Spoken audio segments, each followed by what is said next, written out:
Hi, today we're going to explain conditional clauses. Let's begin with a zero conditional.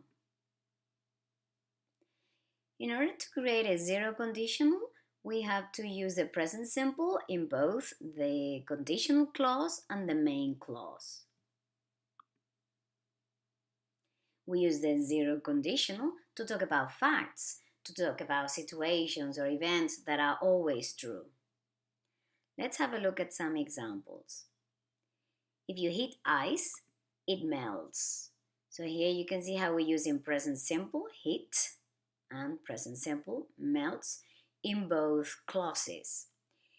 And what we're saying is basically that whenever you heat ice, it always melts. In the second example, if he goes shopping, he buys expensive clothes. Again, we're using present simple in both clauses.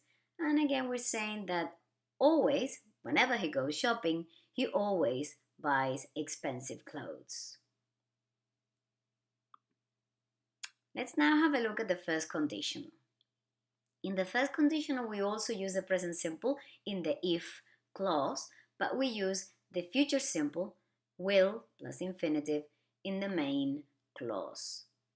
We use the first conditional to talk about a probable situation, a probability, which is more than a possibility. Let's see a couple of examples. If it rains tonight, I'll stay in bed. So what we're saying is that in case it rains tonight, the most probable thing that will happen is that I will stay in bed. This is what I will do.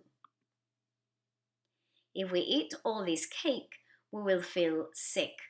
So again, what we're saying is that if we eat this cake, the most probable thing that will happen is that we're going to feel sick. But the first conditional can also be created not using the future simple but the imperative in the main clause. So here we would use it to give an instruction or to give some advice, basically. For example, if you finish your homework, clean your bedroom. So here we're giving an instruction. Okay, it's like a mom telling her daughter or son to clean their bedroom once they finish their homework. Another example, if the food is cold, put it in the microwave.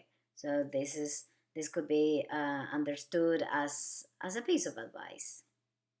So you can see how we're using in the main clause, in the main clause, we're using imperative. Put here and clean here. In the second conditional, instead of using the present simple, we use the past simple in the conditional clause. And in the main clause, we typically use would followed by the infinitive. We use the second conditional to talk about what may possibly happen, so not about probabilities as the first conditional, but only about possibilities. And we also use it to talk about situations which are not real, situations which are imagined or hypothetical. In the first example, if he spoke English, he would get a job. This is what we're saying is that if he spoke English but he doesn't, it is very possible that he will get a job much easier. If I lived to be 100, I would have a big party. So this is obviously a hypothetical or imaginary situation. If I lived to be 100, and I'm just saying what I would do, I would have a big party. In the second conditional, we can also formulate the second conditional using could instead of would, followed by the infinitive. And again, the uses are the same to talk about a possibility or an imaginary or hypothetical situation. In the first example, similar to the one we saw before, if he spoke English, he could get a job. Using could, we're just emphasizing the possibility instead of would, but both could be okay. And in the second example, if I was a musician, I could become famous. I'm talking about an imaginary situation because I'm not a musician, but if I was, there is a possibility that I could become famous. Mhm. What happens with the verb be?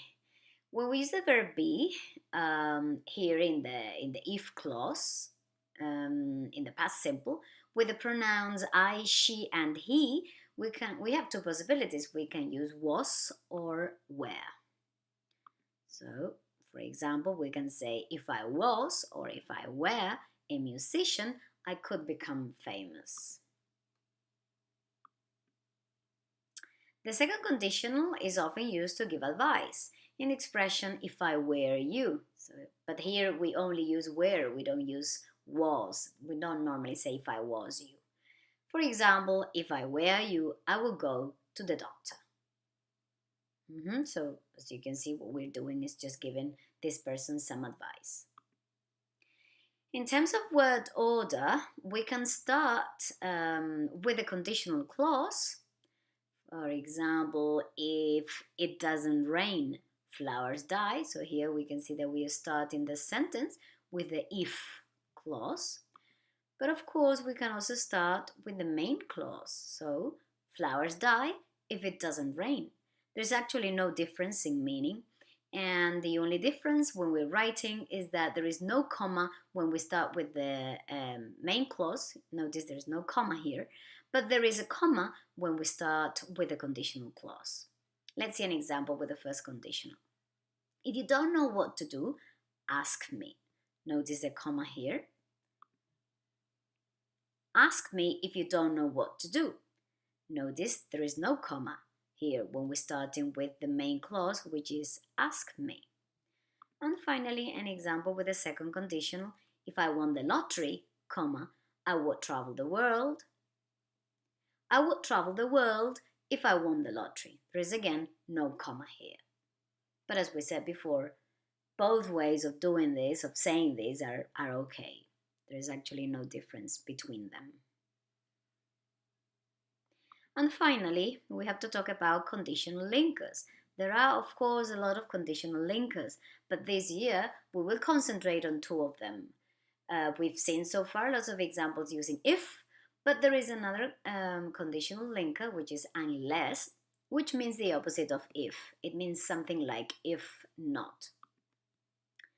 So, for example, we have this sentence here, zero conditional. Sandra doesn't sing unless she is with her friends. What this sentence means is that Sandra doesn't sing if she is not with her friends. So it's actually the same as saying if she is not with her friends.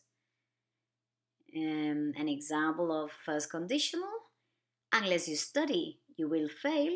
This means if you don't study, you will fail. So notice that again, the meaning is if not. If you don't study, you will fail.